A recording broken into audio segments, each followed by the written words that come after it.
Who let the dogs out? No, on. Ladies and gentlemen, welcome to the BackYourself podcast. Hussein and Christopher here. What's properly? Who let the wires out? Nah, we'll get to the wires because there's a lot to say. It was an interesting round. We are back to old ways because it was a bad week for you, Christopher. Was it an interesting round? With your upset alert segment because the favourites are back, baby. It took 20 fucking rounds of this sport, but the favourites are back. We had some predictable results, some not so predictable results.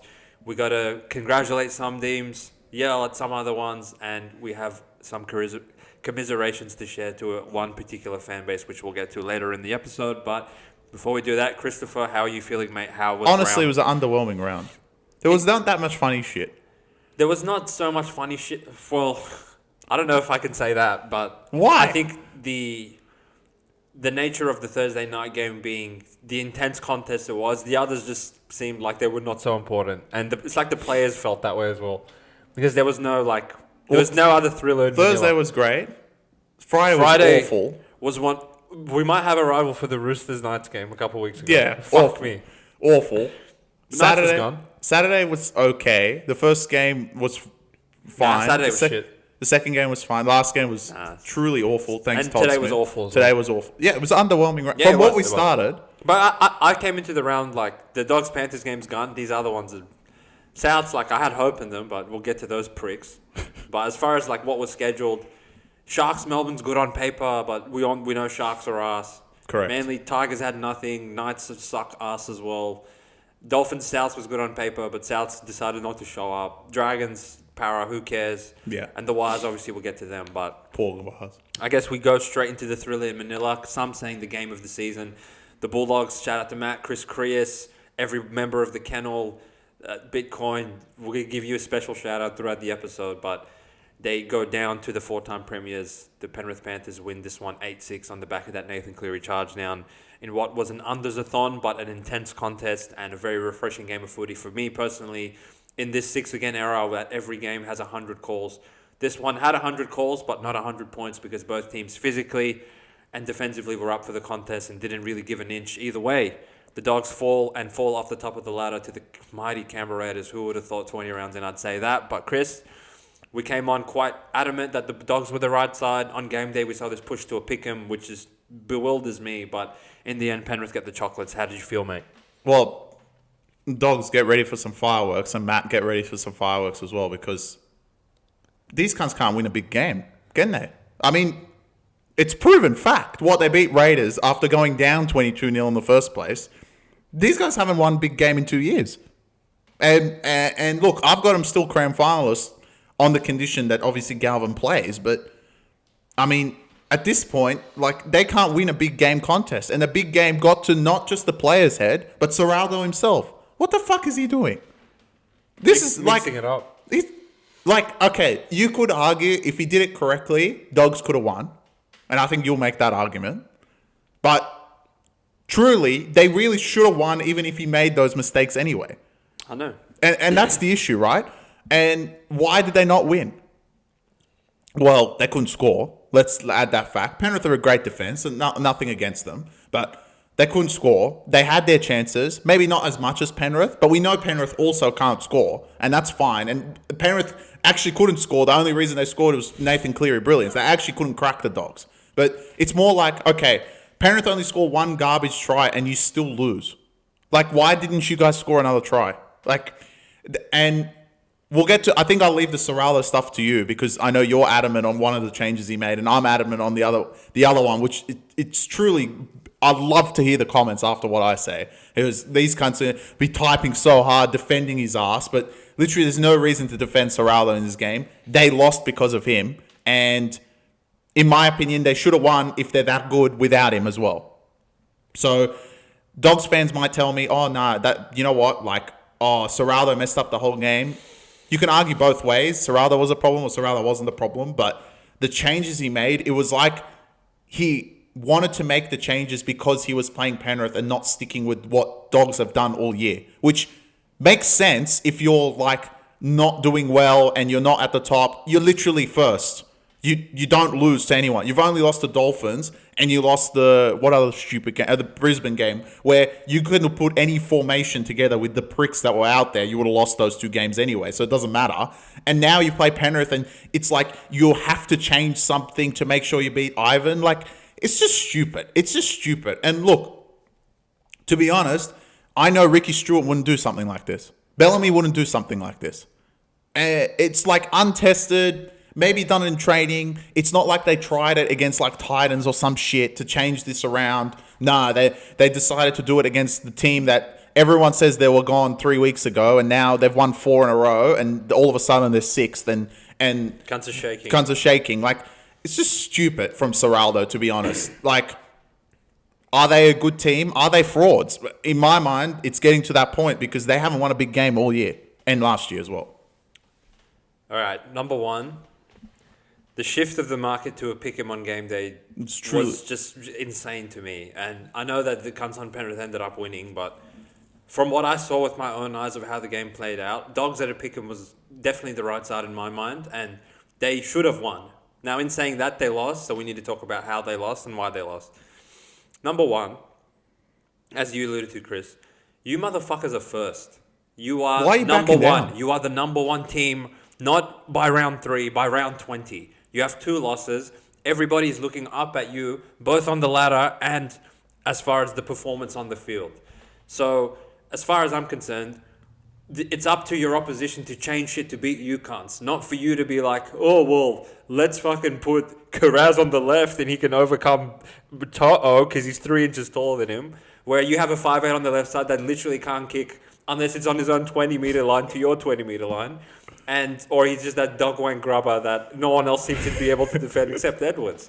So already, like, you've gone away from what's worked for you, and that sends a bad message to me because, okay, we saw a display from fucking Lomax and Footy Dean on Saturday where come hell or high water, every single time he's kicking for Lomax, all right? So either you're acknowledging that this is a massive tactical advantage for us that we need to exploit in the game to the point where we're going to change our wingers.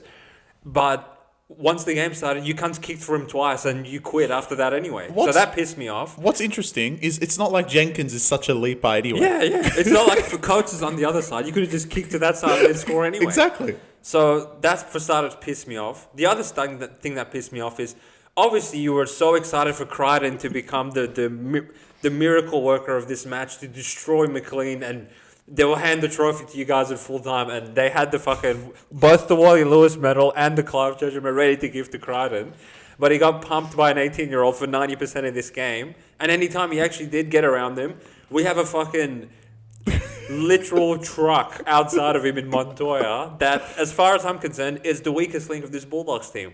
So Serraldo, I know that going forward, Chris has been blowing up that Galvins needs to start. Yeah, he needs to start, all right, but it's not at the expense of Sexton. Burton, get the fuck to centre. I want Jerry on the wing. I never want to see Crichton and Montoya ever again. And I want Karaz with Crichton every game for the rest of the season. And if you can't love Sexton so much, just keep him at 7. Galvin can go play 6. This experiment where you bring on an 18-year-old with 20 minutes to go is not working. You beat South, just because you can't score 2 tries against a Para that were a corpse by the 60th minute doesn't make this some gun experiment. And I feel for Marnie because literally defensively in the field, he was the best player in this game. His kicking game was good. He set up their only try. His support play was outstanding. And with 20 minutes to go, they're like, oh, okay, it's time for you to come off so Sexton can go play 9 and we can bring this 20-year-old who will do nothing against Penrith anyway. So as far as tactically and decision-making wise, the Dogs really pissed me off in this game because there was no reason to change something that wasn't broken. Agreed. Now, as far as the product, it was a great game. Dogs are a fucking gun side, right? And even though they lost to a Cleary charge down, I'm convinced we could play another 80 minutes and Penrith wouldn't score 1 try against UConn. So that's fine with me, right? Tracy, I thought, was the best player on the field. He had probably 3 try savers, was involved in everything. I don't know how he tackled Blaze. Fuck me. Like, he literally put a stop to Blaze when he was 1 centimetre out from the try line. Fantastic.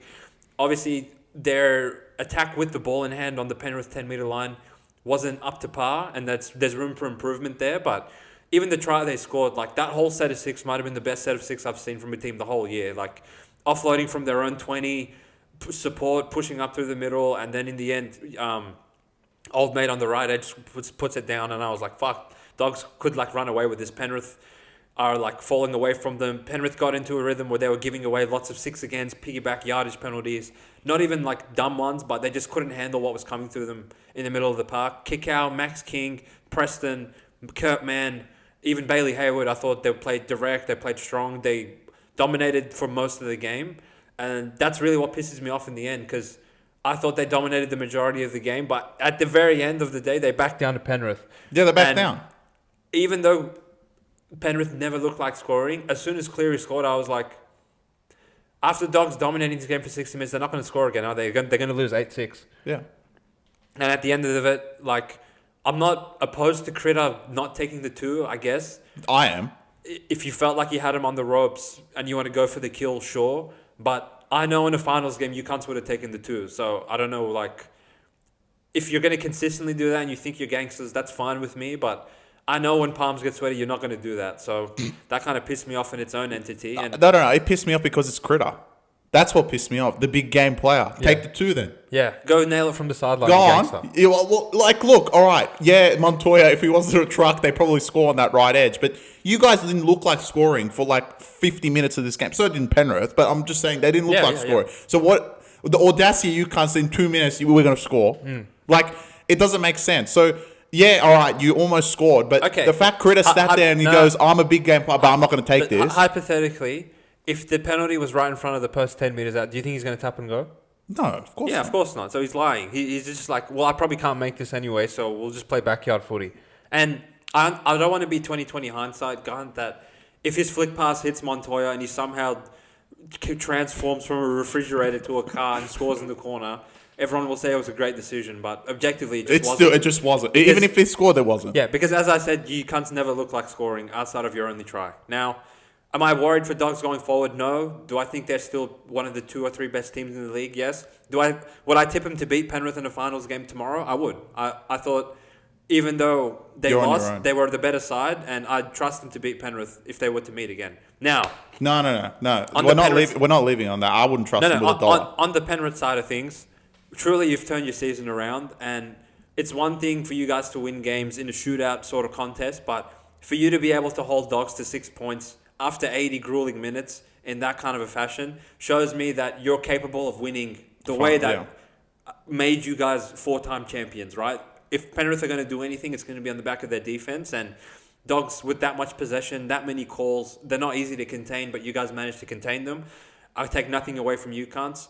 With the ball in hand, you probably were limited in opportunities compared to Bulldogs. And yeah, they didn't have that. You were close with no cigar, and that was probably more down to the Bulldogs' desperation. I think other sides probably concede 18 points to you guys, but obviously Cleary just steps up and does the bullshit charge down and scores off it. And what impressed me from that point was you were able to go the next 15 minutes of onslaught from the Bulldogs without conceding again. So you are back to your scary defensive wall ways where you're going to strangle sides, but I wouldn't lose fault that I feel like you lost the forwards in this game, and that, in my eyes, means that I'm not scared of you cunts come the finals, and you will fall eventually. This is not 5-peat garbage. No, but not to this team, in my opinion. That's okay. From they haven't won shit. From what you saw in this game, you can't see Dogs beating them. No, but they'll find another way to fuck it up. I mean, they haven't won anything. Why are we praising them? All right, I think they're going to make the grand final. You think they can beat Penrith in a finals game. Until proven, we're not going to say shit. In my opinion, that's the way it should be. No. They haven't won any of these games. I trust them, mate. I don't. In hindsight, no one else seems to be able to fucking beat Raiders, and they still have the Sharks game on their resume when they had no one. So they've done... Losing to Penrith by 2 off a charge down is not enough for me to be like, you cunts are garbage. But this is not just, they've lost to Penrith. They had 3 finals games last year, and they lost this year. They're 0-4 when it matters most. I take last year out the window because they weren't this good last year. The comments can tell you how good they were last year. The grand finalists. The Kennel was just out of control to some stage, but they are like... Last year, I never looked at them and thought they're a gun side. This year, I think they are a gun side. So, and you know what? And Penrith, like you, were fantastic. Again, like I said last week, and I don't know how many people they're going to listen to it again. This is all the Warriors' fault. Because You they gave gave them them hope. hope. Yeah, I know. Now they play possessed. Yeah. Like, if they just got hammered last week, they wouldn't have won 4 in a row, would they? What were the games they won before the Warriors won to go on this rampage? They beat Parra, I think. Yeah, Parramatta, they beat by 6. It's just... They're cockroaches. They don't piss off. You're gonna have to. Someone needs to come and stomp on them for this to end. But Well, you got to everyone- give them mad props for the way they won. Well, no one backs, everyone backs down. So. Full respect to Penrith. It was a very impressive. No, game, they were and great. It was Penrith evolved, and that's scary for the other teams. But I'm not scared of you cunts. So I just wanted to make that crystal clear. All right, fair enough. I was scared of what I saw 6 p.m. come Friday This was night the worst from- watch ever. Most people are going to think, oh, he's going to say from the Tigers. I mean, Manly. Wow. I don't know who was worse. Could you be less impressive in a win? My God, you guys were awful. What did you make of this one, Chrissy? All right, first of all, like we said on the podcast, spread was completely wrong. And it developed to be more wrong throughout the week. Developed to be more wrong throughout the week. Because of Virus Boy. Because Virus Boy decided not to play. And when we recorded, obviously, we thought Luai was playing, but he didn't play either. And look, Manly. Old Manly. If this was Manly of even last year when they went on their run, this could have been A world 18 record. Yeah, I agree with you. Like, Tigers were atrocious. Atrocious. Yep. And Manly, were just as bad. Manly were only maybe this many notches more, and that's why they won by 18. Yeah. That was the only reason. Manly were this far away from going through the sheds 0-0 at half time. Yeah, I know. Which is Concerning. unbelievable. It was incredible. All the ball. Cherry Evans has completely lost it. I mean, at this point, Yeah, I think I don't even blame Roosters for being like, fuck that. To be like, oh, we don't want him anymore because He looks awful. He looks awful. Tigers are the type of cunts to sign him. But anyway, he looks shit. Brooks is shit. Brooks is shit, and he was riding the coattails of Cherry Evans, which we can see now. Like, Cherry Evans was playing so good, that's why he made Brooks look good as well. Turbo's lost it.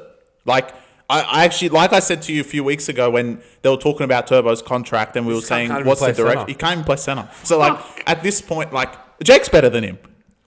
Yes. Jake, all right, he's slow, but if he gets in a tackle, he's the other guy's finished. It doesn't matter w's in front of him; he'll cut him in half. But Turbo, this is a sad sight. He can't even tackle Stafford Toa at this point. It was bad. It was awful at center. Saab is not any better. He hasn't done his homework. I'm not sure anyone did their homework. No one did it.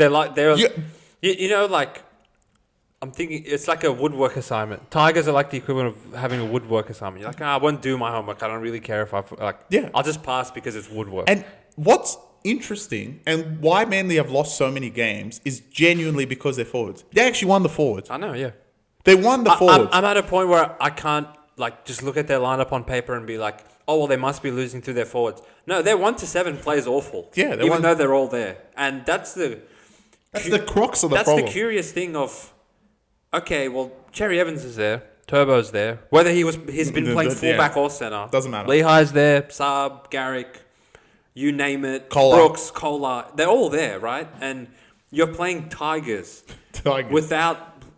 What? Heading into this season, we were like, well, they're good because they have Galvin, Bulla, Luai, and Coruscant. They didn't have 3 of them, and they had one of them for 40 minutes before he went off concussed. And on the 10, after getting 106 against in a row, Cherry Evans is resigned to I'll just drop it off to Bully more here. Brooks is like, all right, I'll give it to I'll give it to Trebojevic, not Jake or Tom. And I mean, how many hit-ups was Nathan Brown going to take in consecutive possessions? I don't know. Before we're going to run some shape. And as soon as we ran some shape, Turbo, as lifeless as he is, got subbed the try before halftime, and then Tigers gave up from there. But that really killed Tigers. I can't even, a shout-out to Charlie and you if you still want it. Crazy Praying Mantis, obviously, you'd die for Tigers.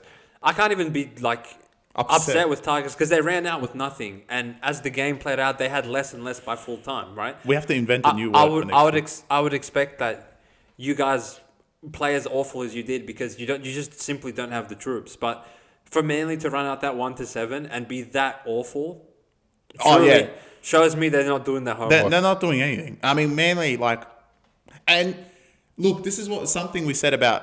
I said about Penrith. And not that I think Manly can turn a corner this season, but it's like everyone's fucking shit anyway, so it doesn't matter. It's like, have Tigers just given them hope? I don't think so. Because they're 1-7, like you said, they're there, but why? They're playing awful. Their shape is for a team, which I said round 4, round 3 when they first started and were possessed. I remember saying these guys have the best shape in the comp. They weren't scoring a lot of points, but wow, their shape was incredible. Chris, they've had the best shape in the comp for 3 years. And they can't do anything. I don't understand how you just blink and now they can't function in offense anymore. They truly haven't run out good shape. I'm not going to even count the Broncos game as good shape because they scored off kicks. They haven't had a gun attacking display since... I'm going back. No. Para in round 4. Yeah, that's what I probably said. When they were possessed at the start. The Cowboys week 1 was like... Since round 4, their attack's just been mediocre for their own standards. And particularly in the last 3 rounds, 4 second half points... Even the tries they scored against Knights, it was just like, well, this is all too hard for Knights. Like, Illawarra just runs through 10 players. It's just Knights. It's right? Knights being Knights. 8 points to Titans, and now 28 points to Tigers. I'd cut that in half. In my eyes, it was more like 14, considering who you were playing. Who you were playing. And if we go back to Manly week 1, the way they played against Cowboys... They'd score 100 They would against score Tigers. 100. So, and that's what we're trying to say. Like, I actually had my eyes bleeding from this game. Yeah. It was awful. This was the worst game of the year. The Roosters game was at least kind of funny because you thought, Knights might win. But you knew Tigers weren't going to win, and you were just like... It's just a matter of time before they actually score. All right, Manly, can you just score? Well, Waddell scored. Waddell, it looked like Olakau'atu. He scored. I guess we had trepidations of Manly playing awful, and yet we laid 8 anyway. And they did play awful, and in hindsight, 8 wasn't enough. So take it with a grain of salt for what that means for Tigers fans. And I'm actually concerned of what you're going to run out next week. Well, I actually think there's just now, which it's taken 20 rounds, there is a few sides that have given up. Tigers are one of them. Yeah. And the others are later in the round. Yeah. There's a few cuts. Yeah, it's all too hard for Tigers, but yeah. Poor Tigers. In the Tigers next week. In the end, we make up amends for the Bulldogs' best bet loss by getting on man. I couldn't even cheer for them at full time, but minus 8.5 hits. And we move to the thriller in Manila Friday night. My Newcastle Knights take on the mighty Canberra Raiders. You missed a big had point. a win and go to the top. What did I miss? The Silva left. You don't want to comment I don't give a fuck. Okay, fair enough. In a win and go to the top of the ladder kind of outing, and literally copy-paste the Tigers game last week. They go up 16-0 and then they give up. Knights storm home to cover and lose for the Back Yourself podcast to give us a 2-for-2 best bet. Friday night on plus 7.5. The Knights close but no cigar. Were they as close as the scoreboard suggests, Chris, or is this Raiders team just in third gear at the moment? Did you go 6-2 this round? Fucking oath. Thank you, champion. Anyway, and the first one was bullshit. We had we lost to Serraldo. Yeah. And then South are involved. It has to be them. Anyway, listen, Knights. Say it. Say it. Actually think this is a 2-minute analysis game. Because truly, Raiders have a strategy. They go out there and score 16, 18, 20, and whatever they can score in the first half. And actually, you know what's incredible? The only team that's actually been able to chase it down is Dogs. Yeah, I know. I'm telling you, that's impressive. Everyone else, they score 20, and they're like, all right, that's enough. We're tired. Enough, yeah. We don't care. And Knights, when they put Gagai to fullback, it truly made me laugh. But Knights' season is officially over. Yep. Officially. And even if they'd end up winning, which would have been hilarious, even if they ended up winning, they're still done. I mean, not having Fletcher Sharp and now not having Kalen for the whole year it's too much. Is too much. I mean, next week, who's playing fullback? Fletcher Hunt again. And then we're going to move Gagai there. I mean, or best. I mean, wow. Knights. They need either. Knights are playing well enough, and conveniently for the greatest team of all time, the Dolphins, they've gone 50-0, 50-0, lose to Knights 50-0. So that shows me that Knights are somewhat capable, but not anymore. Not with Ponga and Sharp both out. It's just it's getting too hard for them, which I respect. And I don't even think Knights did too much wrong that first half. Shout out to Charles Scroon sitting pretty at the top of the ladder. Too much firepower from Raiders. They held out Knights who, at the end of the day, can't score. And as soon as they got down to their try line, I'm not sure Knights did too much wrong. If their players are going to be able to draw 4 Knights players in and still get an offload away, Sasangi scored over Kalen, who's the Knights slaughterer himself, over Kalen, which you can't really do anything for that. And then Hoskins offload gets him a try on the second on the right edge, And Strange also gets an offload away on the left edge and they score. And Knights blinking at 16-0. But was very similar to that Tigers game where Raiders are like, all right, our job's done. Like, we're going to win anyway, so let's just... I think it feels a bit better because they know Knights can't get to that total. Yeah, but then Knights came out possessed in that second half. Ponga was somewhat cutting them into spades. Yeah. If I was Knights, I would bid $500K for Adokar and put him outside of... No, but that bars you. Yeah, that's true, but just... Schiller's that bad. Schiller, like... I'm sorry, mate. I've never seen a player... Like, they created 2-on-1, and he's away down the left wing, and then you blink, and Savage has already tackled him. It was kind of like the Thursday night. As soon as anyone got in behind, there's five players there. Like, what the hell? Yeah, that kind of is like defeating Knights, but they played well enough to get themselves back in the contest. Obviously, the Hastings era into the Jed Stewart try was a one bridge too far to climb for the Knights, but they do score the scoot at the end to cover the 6.5. Did they deserve to cover it? Fuck no, but they did anyway. No. Look, if Raiders tried, they would have won by like 24, and that's kind of what you would expect. Raiders are just they're begging to lose. They're literally 13-3 at this stage, and they're begging to lose. But the hallmark of a great side is they don't play great really any of these weeks, and they keep winning comfortably in the end, and you got to respect them for that. And at this stage, they look like a one-way path to a minor premiership, which is insane. Well, their backup second row is like won them the game. Yeah. I mean, Hoskins and Sasangi, where it should be Nicholson and Hudson Young, didn't mean anything. Yeah. Incredible performance from those two.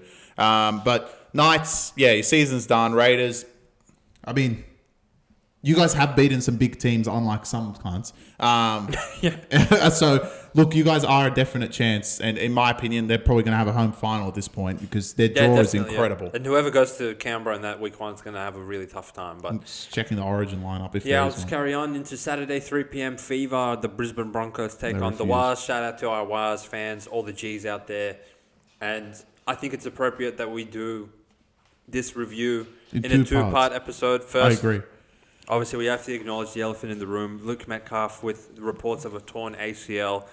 And I want to say my commiserations to the Wars fans and Luke Metcalf himself. What a fantastic season. Deserves a round of applause for how well he had been playing. Agreed. And on track for a potential Dally M. You never ever want to see a player of his caliber go down to this kind of injury.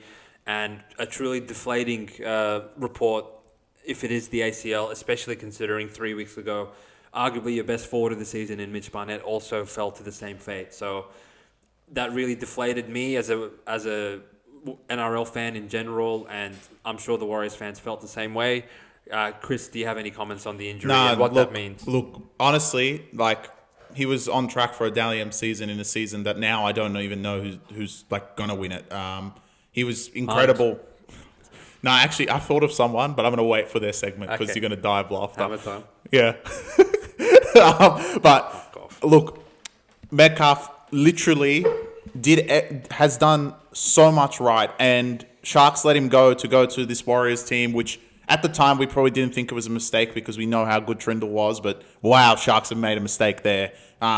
Trindle's great, but he ain't no Metcalf, and he's really put this team together and made it like the Warriors were in the prelim final. And for him to go down the way he went down as well, it's just innocuous. It wasn't a bad tackle. It wasn't really an awkward situation. It was just his foot got planted at the wrong time and it just went sideways. Nothing sad, from the Broncos player, but I'm sure he'll come back and come back for the Wars. But unfortunately, it does mean most likely this season is going to be finished. We'll have to see how they go. Maybe I don't know. Tamara Martin and Chanel can put something together for this Warriors team, but without Barnett and Metcalf, this is going to be a whole lot harder. Has been encouraging is that Chanel's been so good, but that was in service of playing with Metcalf. So I personally think Tamari Martin's a dirt caliber player. So I expect a regression from both Chanel's performance now that Metcalf isn't there and he's going to be asked to do more. And as I alluded to earlier, Tamari Martin sucks. Well, I don't think he comes in, actually. I just thought of who comes in. They're probably bringing in Tanner Boyd. That would be better in my opinion. I think that's much better than bringing in Tamara Martin. Wow. Chanel and Tanner Boyd. What a fall from grace for the Wars. But I would say, unfortunately, your season is finished at this stage. You can't overcome the loss of both Mitch Barnett and Metcalf. They just took on too much for this team. And I expect them to be gritty and show hard and carry on with what Webby's asked them to do for the rest of the season. But fuck me, like, that is big shoes to fill, and that's just not going to be able to be done with, 6-7 weeks left to go in this competition. Now, all right, wait. As far as... Cut. Okay. Go on to the next one. Now, on to 3 p.m. sharp, where you guys went to Brisbane and essentially bent over and lost to them in the first half. 18-0 was your halftime score. 5.5 as the point spread. Was that it? And this marks 3 in a row for the Back Yourself podcast.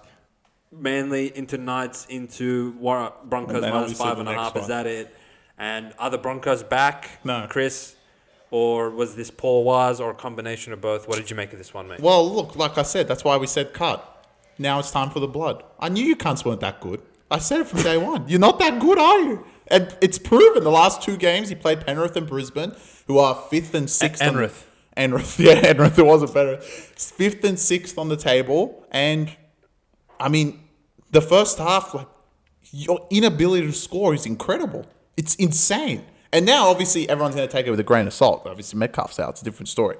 I'm just isolating the first half. That's why we had me do the cut scene. The first half, Metcalf was there. Your offense was atrocious.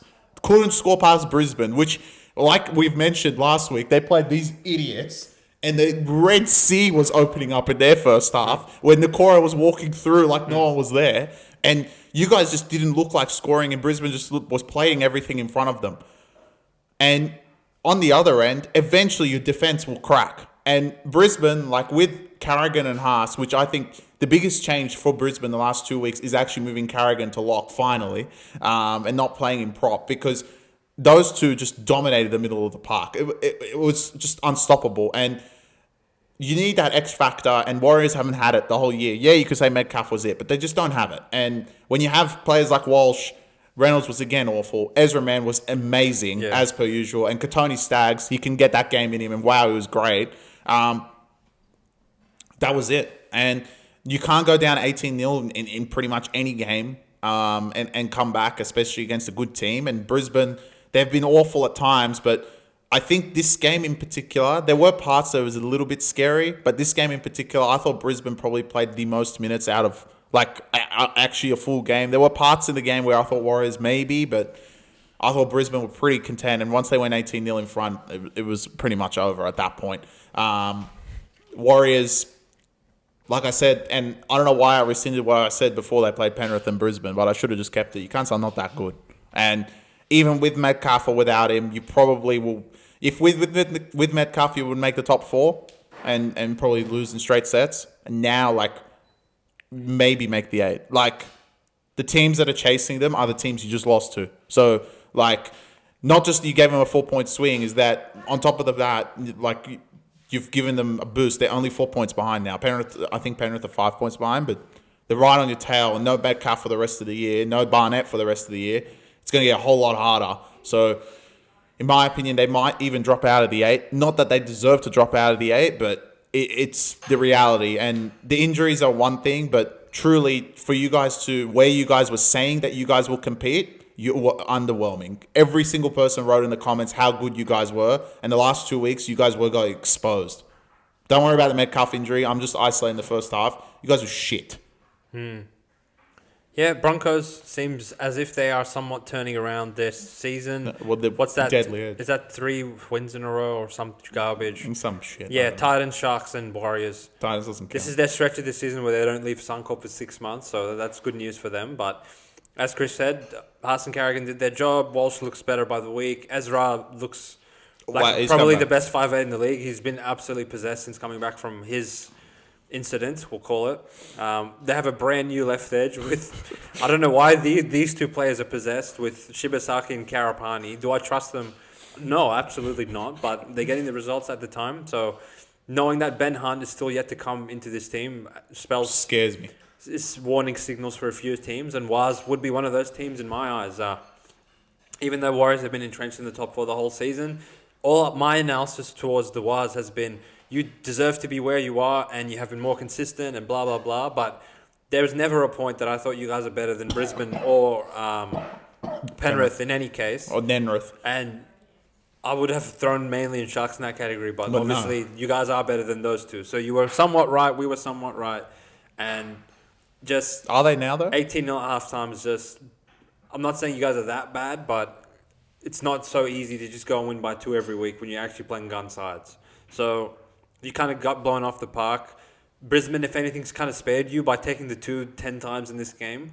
It could have easily been 24, 26-0 at halftime. Now, I will say that Adam G was somewhat out of control, and I'll give you 10% of a breather because, I mean, Broncos was just getting calls that I haven't seen in the universe before. I think it was more in the second half. This was out of control, but I thought it showed good character and footy, the ability to stick with it when the going gets tough, which is what you've displayed the whole season for you guys to come back and get to, 20-12 or whatever the score was. 20-12, yeah. At that stage, 3 tries to 2 seemed quite respectable, but then obviously Metcalf goes down. Here comes Shibasaki of War, and it gives us probably a reasonable scoreboard in the end of 26-12. And That's about right.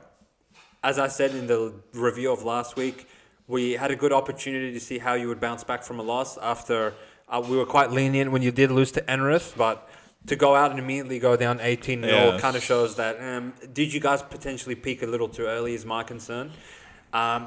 Will you stay in the 8 going forward? I would say yes, just because of how far ahead you are of the other morons, particularly 9 and 10. I mean, these are 2 of the dumbest teams I've ever seen in my life, but are you capable of winning a finals game with what you're going to be running out there? I would say fuck no. So sorry, Waz, it was a good ride. They're probably going to go on the road. But I'm sorry. I think there's a down slope coming in your season, and there's not much you can really do about it. Shout out to the G's out there. Shout out to the G's. You let us know if you are mourning this loss of Metcalf the same way Chris and I are, because it looks bleak. I mean, Tanner Boyd. When you start bringing Titans in, it's not good, and we'll get to Titans. But before that, we need to get to shout out to my Zarafrost brothers. Let's go, brother. I back them too. Shout out to the Zarafrost brothers. The Dragons covered the massive spread of 2.5 against Jason Riles' troops at Wollongong. And boy, did they make it a fucking sweat to end this game because of Lomax. A game of a tale of 2 halves. Dragons come out shot out of a cannon, and then the cannon was out of fuel for the next 50 minutes. But mainly because they hang on because of the touchy, and they get the chocolates in the end of this one. Chris, are you proud of the Dragons? You know what's hilarious? I actually think Para played better. All right, there were gaps. They were awful in the first half defensively, right? But Dragons did get 1,000 sets, so of course they're going to score. It's Para. But the second half, I'm not giving Para respite for that first half. Dragons, the second half, you cunts are something new. Any other team down 26-6 just gives up. But we know we're playing Dragons. Of course they're going to give him a chance. And fuck me, they gave him a chance. Adokar, he was out. For anyone that's a Seabass, he was out, all right? He was 100% out. Anyway, but he actually beat his man, which was fascinating to me, why he kept going to the sideline, where he could have just came in. And that's why his foot went on the line. Essentially, that's why they lost the game. Dragons. They won 13 plus. I actually think they're fucked for the year now. Para have more hope than them. Yeah.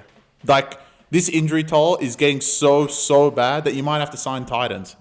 It's incredible. They're awful. They have nothing. And it just gets worse and worse by the week. I mean, first of all, Tuapolotu goes down in the warm-up, which... it's happened a few times. There's reports that he went down celebrating in the warm-up. I was waiting for his celebration, but Lawson was there. And then Couchman went down. Luciano went down with the HIA. I feel like someone else went down with the HIA as well. Valamai Fafita, I think his name is, another bench forward. You cunts literally came down to Gula and Clemmer playing 55 minutes. In their milestone games, which they were done at one point, and Dragons looked cooked. And who's the next club that's going to sign Clemmer to get him to 300? I don't know. Cowboys, probably. They got their own problems. But Dragons, this line was just too short. In my opinion, I don't know what argument you could take for Para. Yeah, they played again in a losing side. They were one of the best outside of Dogs. I want to say. They're probably the best losing side yet again, because because they actually fought, unlike some teams that they just give up, and they fought back. Dragons were shaking at one point, and when Adokar went out, the momentum takeover was over, and That was it. And then Lomax throws that stupid offload. Val runs the field, and that was game, set, and match. I don't take anything away from Para. I still think when Riley Smith, Dallin De Silva, I guess, and Moses come in, they're still playing much better under Riles than what Dragons are heading. Dragons heading direction, like, you're lucky you got 2 points. You cunts have nothing come next week. Absolutely nothing. The players, Xerophos might need to play. They have nothing left. Get them on one edge. James on the wing and John on the centre. Oh, incredible. They have nothing there. Okay. I want to send a formal message, and thank you, Under Duress, for hitting for me, Dragons. Whoever took the power line in this game, you cunts need help, and you need to get on Back Yourself Premium, because this was the ultimate flat spot for Para and the ultimate fire the fuck up spot for Dragons. In the case that, all right, you guys lost 250-0 to Dolphins, which... Well, you're not the only one. Yeah. And then you quit the Sharks following that. And then you went into your bye. So you had 2 weeks to sit on those losses and come out at the gong possessed. And Para, you have been getting things done, losing a lot of troops as you go. Now, obviously, losing Moses was a big deal. You gained Dylan Brown back, who did nothing. And at this stage, I'm curious to think that this cunt's even an addition because he does nothing. Shout out to the Knights. But... Riley Smith was a big loss because any more minutes attributed to Joey Lussick in the middle is detrimental to your chances of winning the match. Especially when they have Liddell. Yeah, I mean, you had to stop him. Yeah, God and sneakers. So at this stage, I was like 2.5. So, like, this is out of control from the bookies. Like, are Dragons that awful? Now, in saying that, yeah, Dragons, as I said, shot out of a cannon. And within 2 minutes, Lawson scored, and I was like, fuck me, the building's going to come alive. And... it was a steady pace of Dragons dismantling Para for that 40 minutes. And there wasn't even calls to say that... No, Para was shit. Para literally just allowed them to you want a line break? All right. Damien Cook in the 4th minute. Yep, you can go straight through us. Gutho, you can do whatever you want. Val, sure, you can just come off your left foot and there's no one there. It was a bad display from the Eels. Not that I'm going to have too much bad to say about them because they have overachieved in the last probably month or so, but... in this particular game, you cunts were awful. Now, for those that are going to come at me like Chris and say, well, they came back in the second half and they were one try away. Saying it was Dragons' fault. It was not Dragons' fault per se, but as you said, Chris, losing that many players, you had Lawson out there with... he literally couldn't raise his arm for the last 20 minutes of this game, but he couldn't come off because there was no one on the bench. 4 players got a HIA, and... Couchman, he looks like he's going to have to go for shoulder surgery, so that's not what you want to see out of him, unfortunate news. But it was set up that, all right, it's 26-6, Para, they should give up. We're like literally running out of bodies and we need to go 30 minutes without making an interchange. And we have no one that can guard Lomax, right? Like it wasn't even Para stripping them apart and doing whatever. It was just, we'll just bomb to Lomax. And either Lawson will drop it because his arm doesn't work anymore, or Lomax will catch it and do some garbage flick pass. And outside of that, you had nothing. So I can't come out and say, Dragons, you can't suck for allowing the comeback, or Dragons, it's typical of you guys, because the typical thing would have been that you go out there and lose because you're like, well, it's too hard and we don't have any players. So the fact that you ended up winning and covering is good enough for me. I liked seeing... This is always like a Dragons thing. I like seeing 26-6 on the scoreboard. Did I think it was going to get to 50-6? No, because it's Dragons, but... you were saved by this much blade of grass. I wanted everyone to know that you were this far away from fucking it up, but you're lucky that Adokar stepped out and then Para gave up from that point for you to somehow win 13+. But as Chris mentioned earlier, you can't finish next week. I can't even picture what you're going to run out there forwards-wise. I mean, wow. It has to be the same too. Sloan has to come and play front row. Sloan's gone.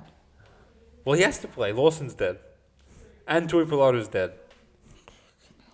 Just, yeah, scary hours for the preview. But I actually worried about their forwards. If they don't have Sua and Quinton. Oh, yeah. They're finished. God. 10.5. Is that it? Yeah, that should be some record. But as far as this game goes, good job, Dragons. Thank you, Under Duress. Dragons 2.5. Gives us 4 winning best bets in a row. And then we go gunning for 5 and upset alert. And here comes South. I know you have some words about this game. Do you want me to go through what I want to say about South? It all just got too hard for South. Well, they were your upset alert, and you were quoted on the podcast saying that they're your dark horse to make the 8. So they're gone. You must have been disappointed. They're in that tier of they've given up, and Not due their own. Like, they obviously Seawalks got injured, but they were already done by that point. I mean, what I don't understand from South is why stay in the fight in all those other games? Yes. Yes. Like, why do you go and lose to Melbourne by 1 and then Wyden scores in the 3rd minute and then you blink and it's 30-6 at halftime? Why?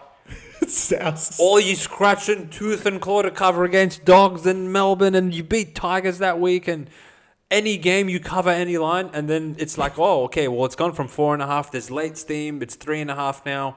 And you score first, you have hope, and then it's like, oh, it's too hard. Look, 50? 50 is a lot. Okay, I did say this, like, they didn't get the rub of the green. That's for sure. I mean, some of these 50-50 calls are incredible. Awful. Awful, right?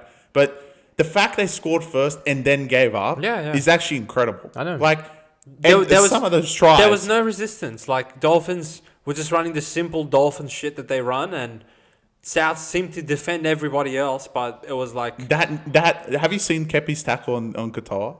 No. Mate, when you go back and watch it, there's no grip. He, like, tackled like this. I know, yeah. Well, you did say Kepi's the worst player in the league in the preview. Well, someone said to me they know Kepi, and I was like, he's one of the worst players of all time. I'm sorry, but wow. I mean, Kepi being there is always going to make your forward pack atrocious, and... I can't even... you know what? They've competed against better forward packs and played better. Yeah, and I know. And this week they were just like, all right, it's too hard. We're playing Josh Kerr. Yeah. And this is the shit iteration of their forward pack, to be honest. Like, Dolphins' forward pack is atrocious. And it didn't matter because South just give in. And, like, the outside backs, you can't even say played that good outside of Hammer. Katoa was fantastic. Yeah, I know. Nicarima, unfortunate for your injury as well. Like, it looked like you got sniped, which was another hamstring later as well, which happened today. But awful, just running and took out your hamstring. I guess I don't even know who comes and plays 5'8". Avarillo. Oh God. So they bring Fuller in. They actually might play better. They put Fuller and put Hammer to center. We'll see what Wolf cooks up. Bring Cobbo in. I want to actually credit Wolf. They had a blip last week, which they shouldn't have lost tonight. But holy fuck, their offense is possessed. Like, okay, South's gave it to you in some regard, but a lot of teams give it to cunts, i.e. Cowboys today, Titans, some of the defense they had, and Cowboys didn't get to 50 today. Dolphins got to 50. When you guys give it into, defensively to Dolphins, you'll concede points. And I can't say that much about some teams in this league, but these cunts, their offense is out of their mind. And the speed is incredible. This is the last 5 Dolphins games. 44 to Dogs, 56 to Dragons, 58 to Cowboys, 20 to Knights, 50 to South. Yeah, I mean, just points on points on points. And look, the Knights game, sure, blip in the radar. Not every team is fucking Raiders that wins everything. Honestly. And at least they bounce back. If Dolphins keep scoring 50 for a couple more games and they come 6 or something, can you give Katoa the Dalium? This cunt's... Yeah, you can. This cunt, he's so Well, it's between him and Hammer, I would say now. Fuck Hammer. Well, he would have got all 6 this way. That's fine. Katoa, okay, who's more of a reason they score a 50 every week? Katoa or Hammer? Well, actually, but check their point. Two of those games, they scored 50 without Hammer. What is their point differential? They're almost at Melbourne's point differential. Dolphins have 478 points scored, which is more than Melbourne, and they're still behind in the differential by 30. But 30, that's it. These guys won by 64. Yeah. No, this is insane. The offense is... Oh, that's why. Melbourne have played 2 less games. Oh, well, there you go. But yeah, in saying that, this Dolphins offense, when they get on a roll, what I respect about them is when they get on a roll, they, don't let the foot off the throat. Yeah. And 10-0 or 10-6 quickly becomes 24-6, quickly becomes 40-12, and it's, relentless. Souths... You cunts have given in. The game just got away from you so quickly, even though you scored first, which was weird. But you guys were awful enough to concede that try before halftime. Yeah. 30-6. Come on, boys. Come on. That was just not acceptable. Yeah. The fact he scored 28 shows Dolphins, atrocious, atrocious, and that's why they did 50 points. But it didn't matter. If they're going to score 50, no one's going to score 50. You won't get a 50-50 game. So, essentially, that's the issue right now. And most teams, South, they're shit, but they have, they hold their own in some scenarios, right? We saw 50 in many other cases, and the other team scores 10. I don't want to hear about South. Your team. Like, You like them more than I do. they're 16th after all this. Well, then lucky they're not 17th because there's one team that... If we get a Dolphins Titans or Melbourne Titans, I'm scared for the line. Titans. Wait, actually, or a Brisbane Titans. Brisbane's Titans coming up. Well, they played them the other They week. played It was them 28-0 in 10 minutes. Oh, yeah. Right? But I really have a hard time figuring out this Dolphins team. They're offensively gods, but Are they? But defensively... What are they doing with the ball in hand that Nothing. gets them to 50 No, every Katoa. single week? It's all Katoa. He holds up the middle so well that I know. outside backs are one-on-one, and he can't leave Hammer, you can't leave Farnworth, you can't leave Avarillo. But they're not even. It's like when I watch them, it's like they're 4-on-1. Yeah, I know it does. It's fucked. Yeah, but Katoa is like bringing him in so well, and that's why I've said that Hammer. I know he scored 4 tries, but truly, I think him at center, having both of them on the edges with Katoa ball playing like this is going to be deadly. Use Cobo instead. Or Cobbo. But I don't think he's going to get an immediate release. There is reports he's playing this week for Brisbane, which... because Walsh is going to get picked. But I don't know. We'll have to wait and see on the Queensland lineup. There'll be a reaction video, I don't know, maybe from me. Because I really want to get through the New South Wales camp. It's going to take a while to get through all the players. Essentially, put on it, Dolphins... You got your offense is possessed, and when you get on a roll, teams your defense, though, your defense needs a lot of work. Let's say that, but if you're scoring 50 a week, it doesn't really matter. So I got to respect it.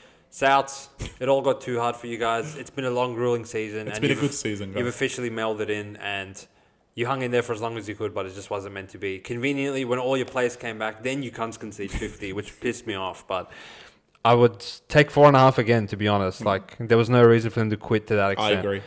But speaking of quitting, the Cronulla Sharks, shout out to Jeremy and JB, and shout out to me. You backed them. For coming on the pod and saying that I backed them too. I want 250-0. We didn't quite get there, did we, Chrissy? But in the end, more of the same of what we get. Well, Katoa was playing. Lomax. Lomax. I mean, look. We got more of the same. It's the same from these pricks, right? I wish we had Sharks fans in the comments. I'd love to hear what they say. Because, like... Their silence speaks volumes to me. How can they sit there and go, we played awful? They didn't, though. They didn't even play bad. They played fine. They were really in there. Just moments in the game, you can't just don't get it to go your way, and then you concede a try and give up. Like, should this have been 30-6? Fuck no. Like, they didn't deserve to lose that much. Did they deserve to cover? Fuck no. They didn't look like scoring at all. I think they did. They didn't look like scoring. Melbourne really didn't either until 10 minutes to go. Yeah, but Melbourne, like... They can just get points like that. Like, they're worse than Dolphins. When they try, it's a different level. That's the issue with them. They don't give a fuck. Yeah, they don't care. But, look, Sharks, like, I said it last week or the week before, I have less hope in these cunts than Manly. Manly are like, there's a structural problem within them. Like, their design offensively, it's actually all there. And they can't just get it together properly. Cronulla, like, it's been there the whole year, and they can't get it together properly. Can I give you pushback on that? I can't get there because Manly lost to Titans and Knights and barely beat Tigers, where Sharks, at least you can say, all right, they got raped by Melbourne, Brisbane, and, they lost to and Tigers Warriors. too. And Warriors. Yeah, but they lost to Tigers. No, but that was the Galvin Tigers. They were actually all right, and they lost in Golden Point. That's different, right? I don't think there's structurally anything problems with Sharks that they can't figure out. They're just not good enough to beat the teams that they should be competing with. That's what frustrates us. But they're not even close. Like, it's not even close. To be honest, they were never close, and they signed Fanua Blake, and they're further out than they used to be. That's what infuriates us. Well, last year Sharks went there without Hines and won. Yeah. And then they also went there in the semi-final and got raped, and in the prelim they got raped again. Yeah, so no. I'm not saying they did. They're good enough to win one of these 5-6 games, which that Roosters team that was gods lost 1 out of 50, won 1 out of 50 against the top dogs. But Sharks, at least, I think what pisses us off is we've seen them like beat Melbourne in Melbourne. We saw them beat Melbourne earlier this year. They beat Roosters in Magic Round when they were flying, but then it gets to these sort of situations, and in all honesty, I can't say they even played particularly awful today. No, they didn't. They didn't drop the ball 100 times. They didn't give a bunch of 6-agains away. A few 50-50 calls went against them, but they were in the arm wrestle for ages, 65 minutes of this game. But even within that period, you were like, well, they're they're not gonna they're not gonna win. They're not going to win. You know what? This was the prelim final all over again. Yeah. This was literally the prelim final all over Absolutely. again. And yes, it was Katoa this time, but in that Penrith game, I don't remember. I think it was Edwards that scored that one try. But it was 10. It was literally the same case. Psychologically, it's like they can do 10-6 for ages. As soon as it gets to 16-6, they're like, "Fuck, yeah, we're done. We're done." Yeah, that's what happened. And that's what it seems like. And how can we sit there and say, okay, it's happened more often this year than not? In the case of, okay, they should have beaten Warriors on that day. They probably should have beaten Brisbane. Brisbane and Warriors, they should have won one of them. Yeah. And they lose to Melbourne. The Brisbane game. Look, they lose to Melbourne. It's not a big deal because you beat them already. You're not going to beat Melbourne in Melbourne, sure. But it's the fact that they've lost those other games. Yeah. And now they're 500. Which puts them below shit cunts like fucking Dolphins who can't defend anything. Yeah. And we know that Sharks, they play them next week. They're better than Dolphins. Are better than Dolphins. But how can we go, all right, we're just going to lay it with Sharks? Because, these cunts, we don't know what Sharks we're going to get. They could play awful again. Yeah. And they go down by 6. And someone like Dolphins, they'll score 12 points that and Sharks will give up. Yeah. And realistically, they had 6 points today, and that was off Falongo just not catching the bomb. And Trindle scored some shit, right? Outside of that, few left edge raids looked pretty good. Maybe if Iro's there instead of Talakai, they score an extra one, I guess. But doesn't matter. Considering you're giving Hines, and I hate to beat a dead horse, but he's dead, and I got to keep beating him because he's still running out there in the 7 jersey week after week. He was awful again, and his kicking game is lifeless as anything.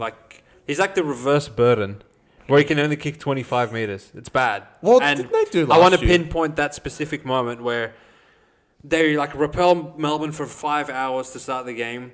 The Hughes ball to Katoa to put him through was just class, right? You can't do shit. Any team's going to concede that. I'm happy with that. You have a chance to go down to the Melbourne side and go to 6-all, and Hines throws the intercept to Falongo, and then Sharks look at the board and see 10-6. 10-0 instead of 6-all. They're like, fuck's sake. They get themselves back in the contest from the Melbourne era. And then I didn't see Hines step up and do anything. No short side raid, no support of the forwards, no cutout, no short ball. Nothing. Just complete passenger. And you just can't get away with that. And they don't. And until Fitzgibbon's ready to come out and be like, this cunt is not cutting it, they're going to keep getting the same results. And I hate to say it. He's lost his confidence and it's been too long. Honestly, Atkinson should be there. I know, yeah. It's getting to the point that Atkinson should start and Trindle. I know Atkinson's not going to be there next year, but I'd love to see how he goes. And the fact that Fitzgibbon keeps dropping him from the bench doesn't help either. I feel like when he comes off the bench, he gives him some life. I know what he was trying to do today with the Melbourne onslaught that was coming off the bench, but I don't feel like that should change his mind in any way. But fuck me. These cunts, they're so off the pace from the top 8. Yeah, it's incredible. They're not even close, and that's really concerning. Dolphins, Sharks, I'd toss a coin. For the Sharks game today, you cunts went arm wrestle mode and lost 30-6 at the end anyway. Would you not have been more inclined to just play the offload game and support in the middle of the park? Well, they don't even offload. They don't even offload. It's incredible. They look like they're out of ideas. They don't know what to do. Yeah, if they score off garbage. Yeah, it's bad, bro. It's bad in Cronulla, and they really need to wake up soon because they're actually out of the 8 as we speak. Is there any breaking news at the moment, sir, origin-wise? It's the same thing. For Blues? I mean, it's fine, but... Any changes at all? No. It's literally... Give me the phone. It literally is the same team. Edwards to O'Criden, the Mitchell, final, Max, the Luai, three made me laugh. So Bradman Best will just... No, Stefano... It's the same team. Yeah, it's literally the same 17. So we've got to wait for Queensland's one, and I guess they didn't change a losing formula, which is fine with me because there's death coming to the Queenslanders. Okay. In saying that, on the Melbourne side, how much did they try today? 15 minutes? 10 at the start, 5 at the end? I'm going to establish, because we may have new viewers, because no one really understands. We don't really talk much about Melbourne, because there's not much to say. There's not much to say.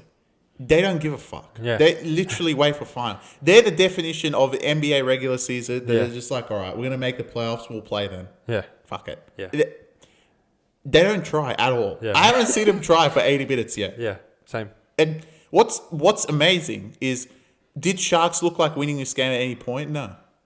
There was no... And Sharks were trying. And Sharks were trying. Melbourne was just... All right. Yeah, all right. We'll kick it to Katoa. They find a new way to win. I know. They're like, all right, today we're gonna kick the Katoa. Tomorrow we're gonna give Munster literally, and Munster even I'll play sing for this Munster literally didn't even play today. He was just thinking about Origin. He doesn't care about anyone. I gotta say, to me, with the ball in his hand, Hughes is the scariest cunt in the entire league. This cunt, Or like, KP. nah. Nah, but KP What- playing Knights KP. Yeah, no, well, like KP has knights surrounding him, right? I know. To think like when Hughes gets the ball, he has Ellie short, he has Pappy out the back, and I don't know. Hypothetically, he has Warbrick. He's that he made can cut Ellie to. like the It's- greatest player ever. It's scary, and for the first try, I swear to God, as soon as he got the ball, I was like, He's that's short. probably a try. I don't know who's going to score, but someone's going to score. And then when he went short to Qatar, I was like, fuck me, like this is perfection at the halfback position. He's gotten so good, and that's good because They can beat Harry Cal. Grant and Munster's just out there doing their own thing every other round. So it's good that we have Harry, stability. Harry Grant's inside pass to Tui was really funny on the line. I was like, what is I this don't guy know, doing? just don't know what he thinks out there sometimes. But yeah, not much more to say. Melbourne, 15 minutes total of trying, and that was enough to win by 24. So can I really fault them? I don't think I can. And Sharks. Speaking of faults. just end it. Speaking of end it, wow. Cowboys versus my Gold Coast Titans. Why are you claiming them? Yeehaw, baby! -2.5, or excuse me, Three. -1.5. It closed that Close that late steam on the Titans. one. Why? I don't know. Fuck me, boys. Titans are in a league of, as you alluded to, Chris, quitters. They quit. Tigers. Yep. South. I'm still saying Dragons. South. Para. Souths. South's their own entity. I'm missing Knights. They haven't given up. Manly.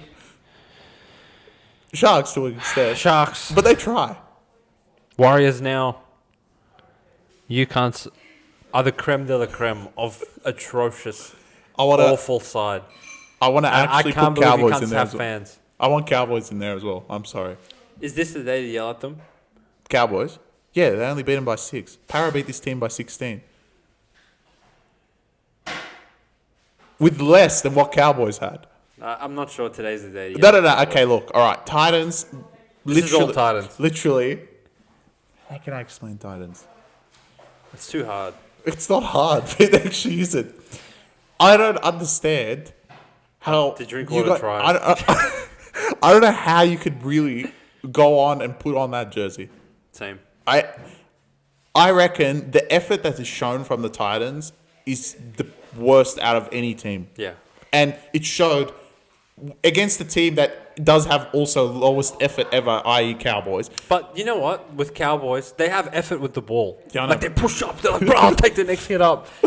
That was Titans. Titans. It's like Yeah, but that was Titans. the old Titans. The yeah. old Titans would Yeah. do that. Now Okay. it's like they're not even excited to score. Yeah, they just score because of garbage. Yeah, exactly. Like there's tries today. Yeah. I mean, Hess, I don't know what the fuck you were doing in It's- that Brimson it was try. too hard. But like Titans, that drink water, I don't think I can erase that from my The memory. drink water try, yeah. That was At the incredible. end. With Weaver and Thing next to him. It's despicable. Randall, fuck me, dead. Like Robson is such a tricky card. Yeah. First of all, that you just let him Do that walk in through. Origin. He will. Once they'll come in. Cowboys, like, you are what you are, and you won't come last because there's teams out there like Titans. But Holy shit! in my mind, it's a two-horse race now.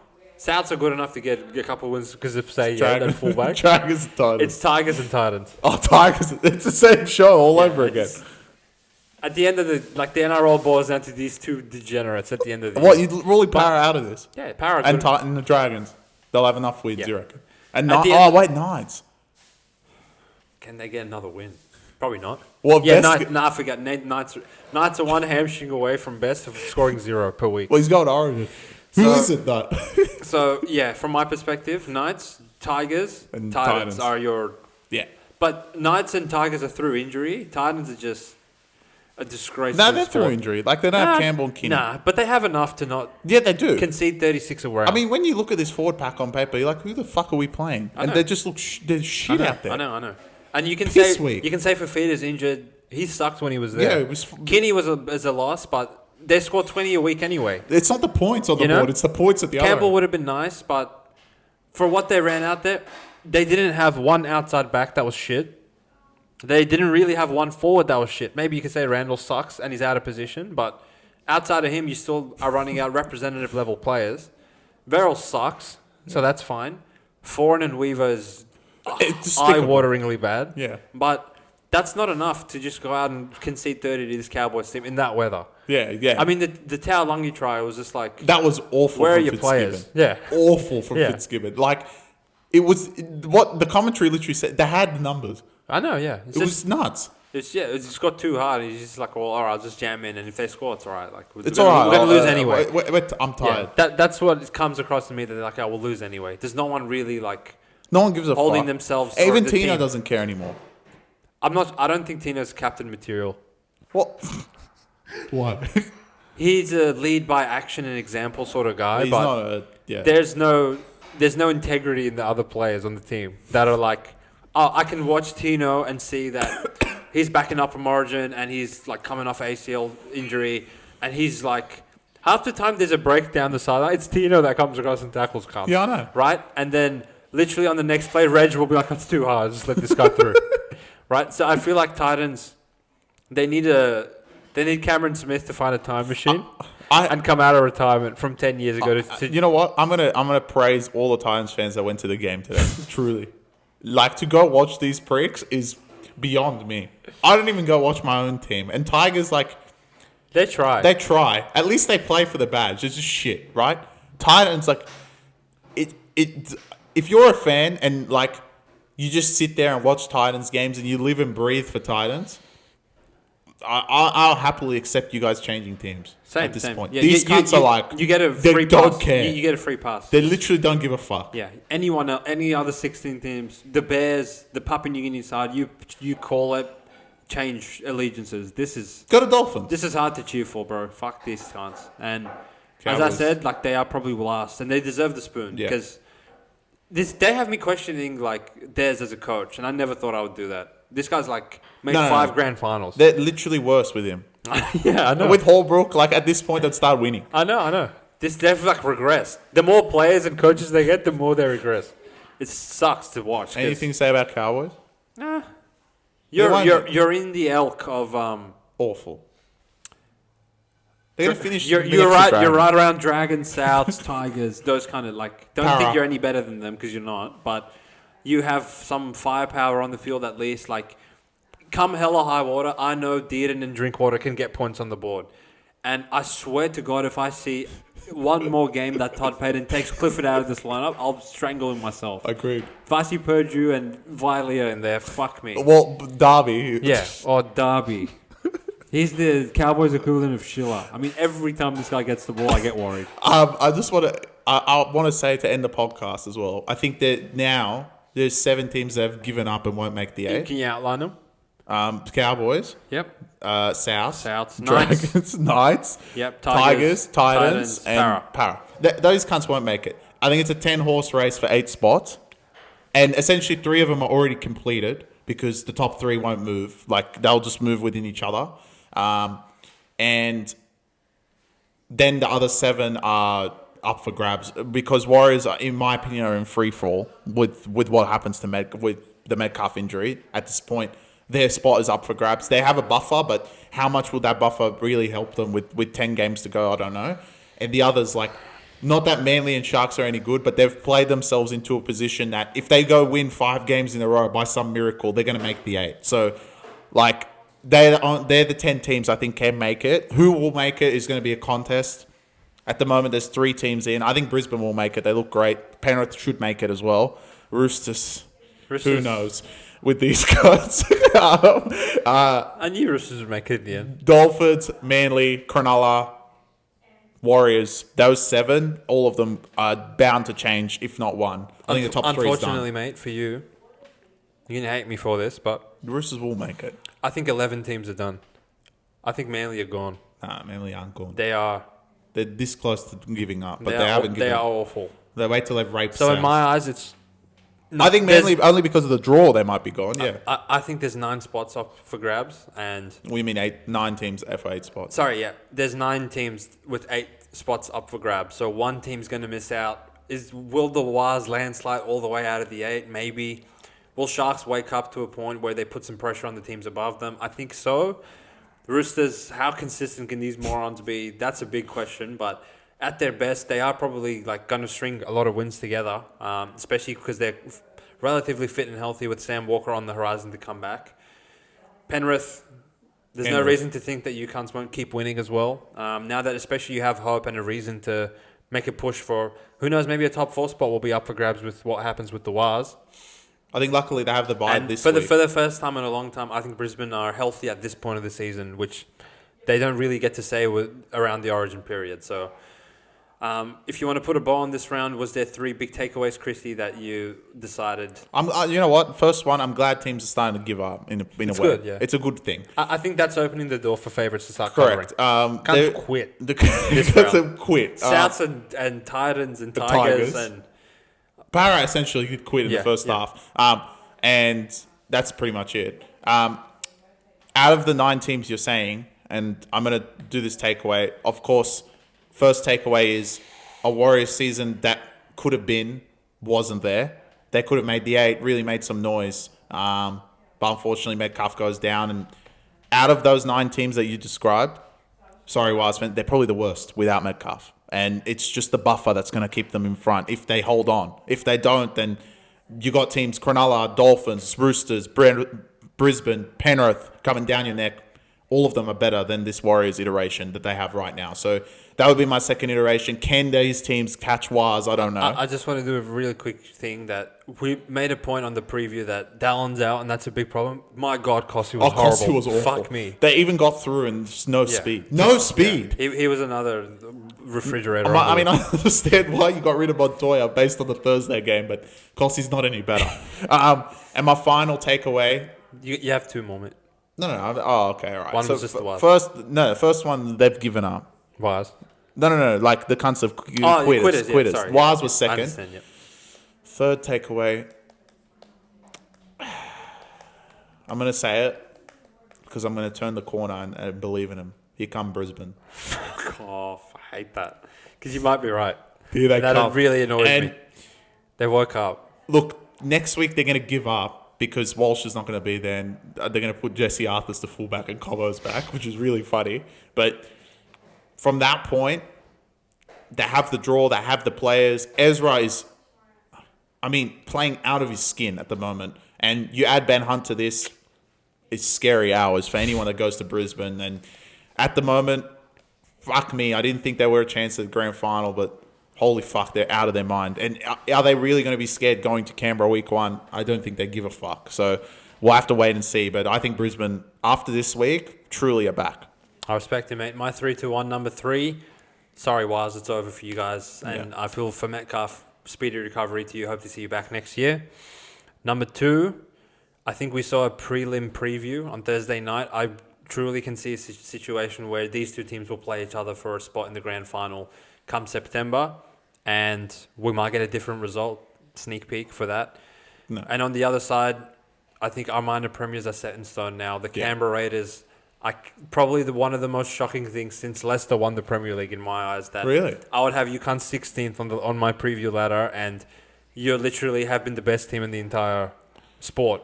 17 rounds in. And these cunts truly got rid of impressed me. Fogarty. And they actually stopped trying as well. Yeah. But they keep winning. And they got rid of Fogarty. Really impressive. Shout out to the Raiders. Ricky Stewart. I don't know how the fuck you've done this, but I do. Can they pull off a win? Apology. Can they win the whole thing? They can. From first, you never know. I wouldn't tip it, but there's no reason to say that they can't at the moment. Well, at the moment, we could have a Melbourne Bulldogs Melbourne first game. Which will be that's going to be fucked. Insane. Shout out to Papali, who is off to England at the end of the year, so...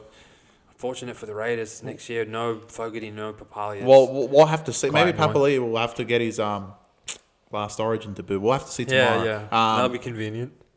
We might just because Billy's a good cunt, but I don't know. They do need forwards, so it's not a bad thing. We'll have the preview out for this rubbish round coming up. Honestly, probably the worst round in my opinion. 5-minute job. It's awful. I reckon, mate, we'll do an Origin preview and we'll attach...